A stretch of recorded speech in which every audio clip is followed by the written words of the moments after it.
They stand for women's rights, yet in the same breath, they can't even define what a woman is. This ruling just means that having a sports category solely for women isn't unconstitutional. The gender ideology movement is harmful to women, harmful to children. As long as the other side continues to insist that biological sex doesn't really matter, then I don't think Republicans should stop asking the question. Now, a great victory for bigots and TERFs all around the world. America's highest court has delivered a massive win for reality. The Supreme Court last week ruled the states can legally keep women's sports exclusively for biological women. Now, the majority of people are celebrating this for what it seems to be a victory and triumph for common sense. Yet at the very same time, guess who? The Democrats are still spending their time pumping this culture war, but then they've suddenly gone a little bit quiet. So is sanity finally making a comeback? And where does this fight for reality go next? Joining me now, welcoming back to Harry Cole Saves the West, is former NCAA swimmer and safe sports activist Riley Gaines. Riley, welcome back. I think congratulations, first of all.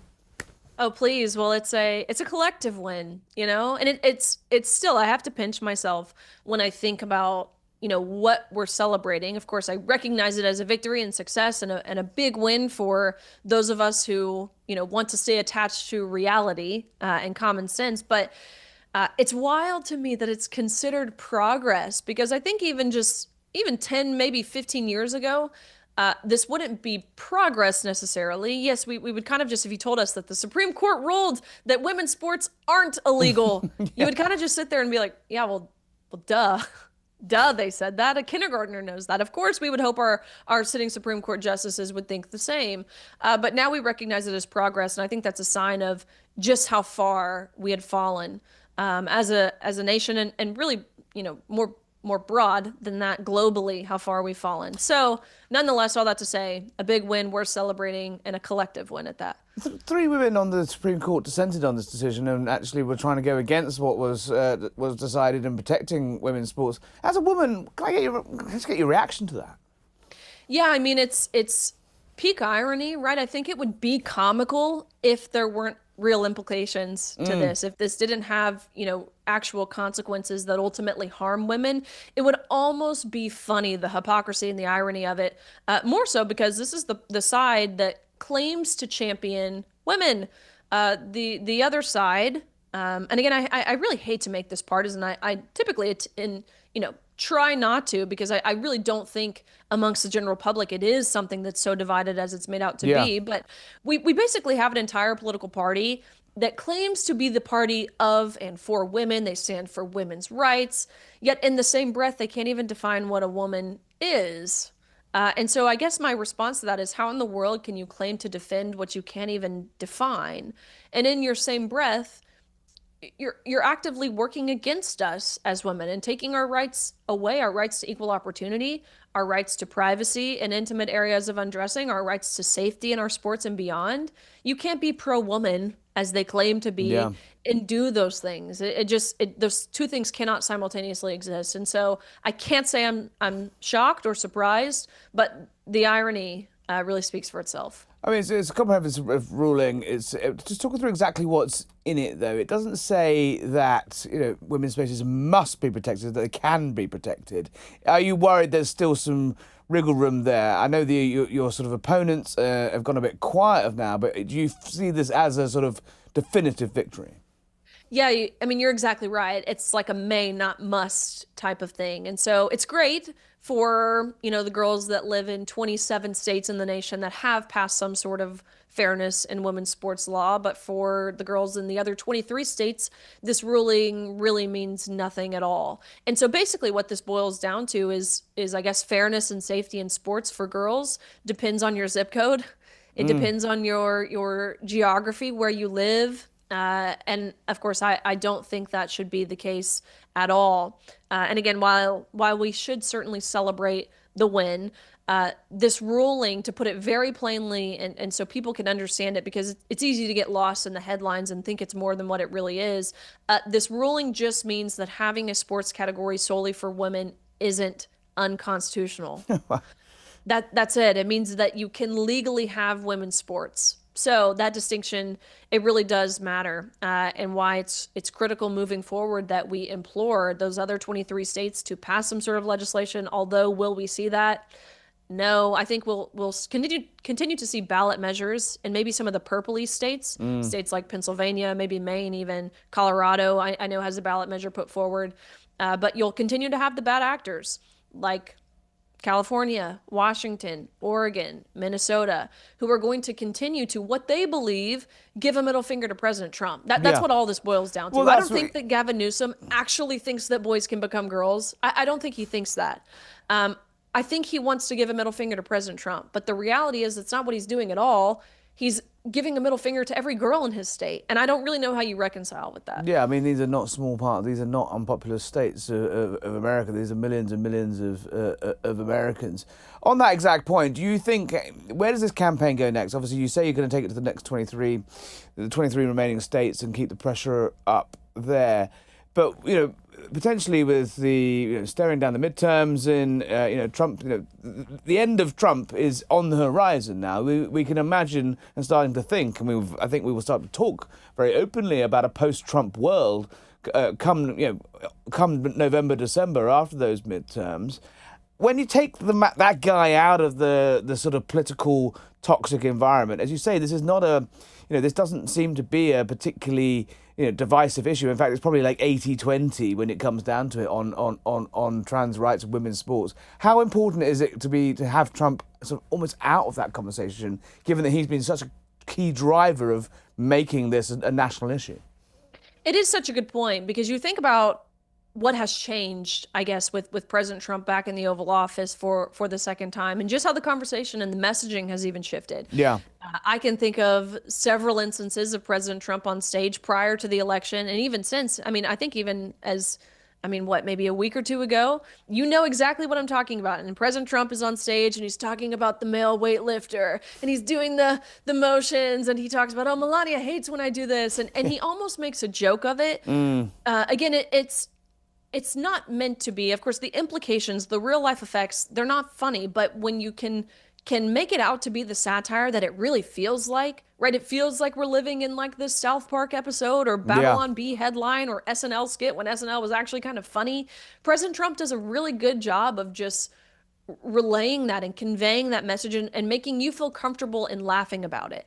When the other side, they've deemed it as hate speech, and they make you feel afraid to say men aren't women and men can't get pregnant and women don't need prostate exams and tampons don't belong in boys' bathrooms. They've deemed those things controversial. President Trump has reminded us those aren't actually controversial. You can't just say actually stuff. That's standard. It's the default. That's makes you actually a normal human being. And so I'm curious what it looks like post him, but what I do know is he's given people cover to say the controversial thing. Now, do I think that the Democrats will recant or distance themselves from their voting record or their previous positions?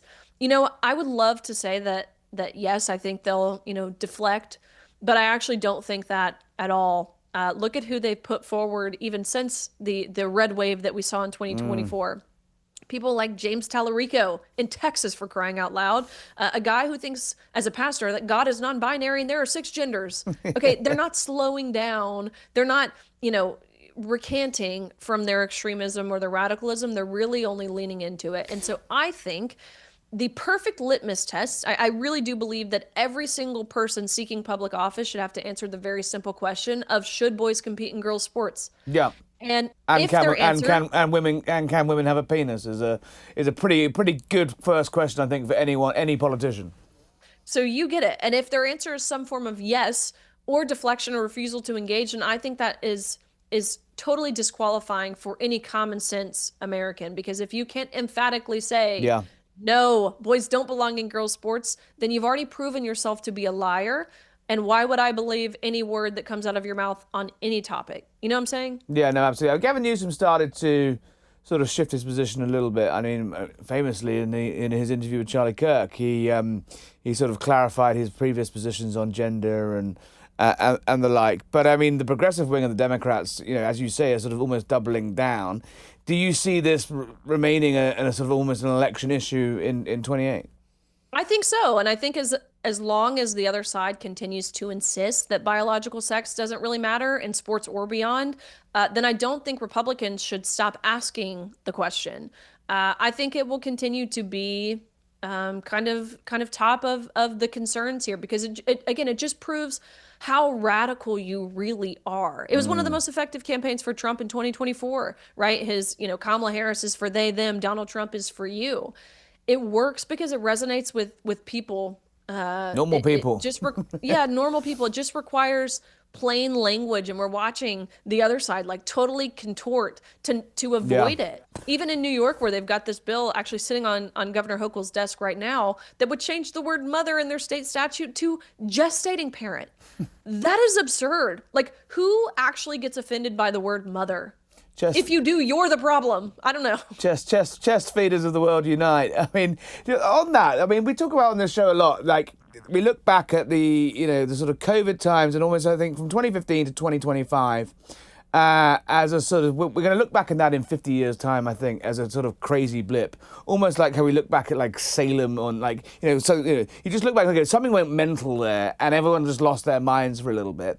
We talk about sort of post-Trump world, and can you imagine another situation in sort of near future, where we're going to have our language policed again, where we can't say what we think, where we have to say a 6'8" hairy guy in a women's prison isn't a man, and suddenly we will be policed on our language at every level, and corporate America will be sort of gaslighting us in advertisements and in hiring practices, and what? Do you think that the sort of cultural watermark has been reached, or will we be back in that madness one day again? We see all the time. I see it from, conservative influencers, if you will, all the time on social media who talk about how the war on woke has been won. Yeah. No, it really hasn't. And watching the pretrial of Charlie Kirk's assassination this week is a reminder that the war on woke has not yet been won. Okay, they killed him in cold blood, in broad daylight, for having the same beliefs that you do and that I do, and I would imagine that many people listening to this have. Okay, so no, the war on woke hasn't been won, which is why it is so critical. We must keep pedal to the metal, keep our foot on the gas, because I think we historically have a problem with becoming complacent. Yeah. As conservatives, we're very analytical, we're very calculated. We feel as if we have the upper hand here, and maybe we do. Speaking, of elected representation, maybe, but no, the war on woke hasn't yet been won, and so this level of complacency that I feel like historically we've developed, it's the enemy to growth. It's the enemy to progress. And it's hard not to, because again, that's what success breeds. It breeds complacency, but complacency breeds failure. So I guess my clarion call to everyone is don't become complacent, or don't think it can't happen to you. I see that all the time living in my very conservative state of Tennessee, a very conservative part of Tennessee, where people think, my kid goes to a Christian school. I don't have to worry about this junk in my kid's school. Let me tell you, you're probably the most susceptible to your family or your child being affected, because you think it can happen to you. Yeah. No one is immune, is what I've really come to learn, and kind of what I'm reveling in, even just this week watching the pretrial, which is horrific.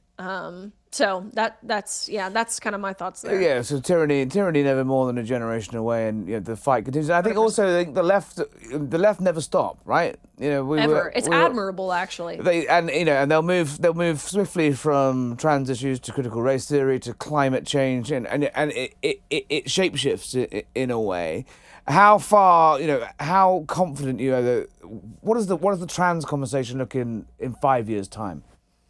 It's a good question. What does this kind of morph into? And I have been thinking about, because again, you think 5 years ago, we would have never predicted where we are now. Maybe 10 years ago, you would have never thought that we'd reach the point where we are now, again, where we're celebrating this SCOTUS ruling. Okay. So I have been asking myself, what do we think is the next thing? Because it always evolves, as you alluded to. I think with this whole gender ideology movement, not to put my tinfoil hat on here to make me sound like some crazy person, I really think there is an attempt to normalize pedophilia. Speaking totally, transparently here, I think when you can deny things, immutable characteristics such as your sex, right? Male and female.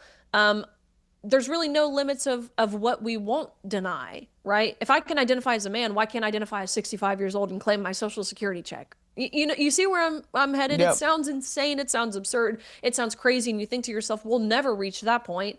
I'm not so sure. I think there is an attempt to normalize pedophilia. And we've seen some movement in places like California, right? Where you have Scott Wiener, who's reduced the penalties of, you know, when we're talking about 14-year-old kids and sodomy and horrible things, okay? So that's what I think we should all be looking for, be very cautious of, and why we must combat a lot of the gender ideology movement while we can. Again, speaking about even the language shift, it's no longer pedophile, actually, because that's a part of the LGBTQ+++++ community somehow. It's MAPS, minor attracted person. I mean, you know? once you start tweaking that one, it's like that's Yeah. a debate that was had in the 80s and 90s in Britain. That was, you know, but it was there on the British left. You know, it was very much there. Talking of Britain, Riley, I just want to get your reaction finally to an ongoing row. It's been going on for about 2 years now in the United Kingdom, which is they're sort of weighing up guidance for schools about how to handle gender questioning children, as they call it. And the Labour government, the left-wing government in the United Kingdom, is currently looking at guidance that teachers would not have to tell parents if their child was questioning their gender at school, unless and explicitly they asked to change their pronouns. Can I get your response to that? I mean, you know, live in a world where teachers are covering up, what's going on with their own with parents' own children. I think a lot of people can understand and recognize how the gender ideology movement is harmful to women, maybe harmful to children, certainly harmful to children, especially when we're talking about the medicalization side of things. But the infringement on parental rights that we have seen, how the government thinks they know your child, they can govern your child better than you can as parents, should be gravely concerning. It really should. And I say that now as a mom. Our little girl, she's 9 months old. She is the light of our lives. I think about her and the future that I want for her, and you know, her opportunities that will eventually present themselves in school or athletics or whatever it may be. Just know there's nothing I wouldn't do for her. There's no person I wouldn't kill. There's no mountain I wouldn't climb. There's no glass that I would not crawl over for my child. So I think few things scarier or more intimidating or more powerful than a mad mama bear. And I think we need to see a rise of those in the UK, in the US. To speak to the UK, which I think you know this, maybe some of your audience doesn't, but my husband is British. Which July 4th is always very fun. We just celebrated. I always remind him he was born on the wrong side of the revolution. Hey, we set you off on a good start. We gave you all the tools you needed, and off you went. Totally. He always says, he's like, we didn't want you guys anyways. But when he thinks about the England that he came from, that he spent, I mean, virtually his whole life in before coming to the US for college, and the direction, the trajectory of England now, to which he calls actually Englanistan, he recognizes how glad he is to be in America, where we have the freedoms that we do. Not to say England isn't, of course, westernized, obviously, but it's very different. And so to hear it from his perspective, I don't know, it's unique insight for me, for sure. All right, Riley Gaines, thank you for joining us as ever. Keep up the good fight. I suspect we'll be, as you say, the campaign continues. Come back and see us soon and keep us updated on how it's going. You're the best. Thank you so much. See you soon. Don't forget to subscribe. Lots more from Riley, lots more from lots of people. Hit subscribe.